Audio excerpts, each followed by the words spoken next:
seen several situations where employers try to squeeze out of paying severance, as contractually promised in an employment contract. They do this in a number of ways. I've seen situations where employers said they didn't have enough money. I've seen a situation where an employer just tried to pay less than what was contractually agreed upon. I've seen situations where an employer said that the employee was fired for cause and therefore ineligible to receive severance. Don't fall for it. If you have a severance agreement with your employer and your employer doesn't pay it, you're likely entitled to your severance pay. Almost all severance agreements will contain a clause that essentially says that if you're fired without cause, then you're entitled to severance, but if you're fired with cause, you're not entitled to severance. And a lot of employers will say that you were fired with cause, and therefore you can't receive any severance.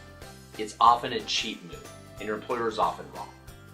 With cause usually, sometimes defined in the contract, but it usually means things like embezzlement or theft. It doesn't mean that you were simply a poor performer in the eyes of the employer. Accordingly, if you're not given your severance, you might have a very decent claim. You should contact someone about following up on that.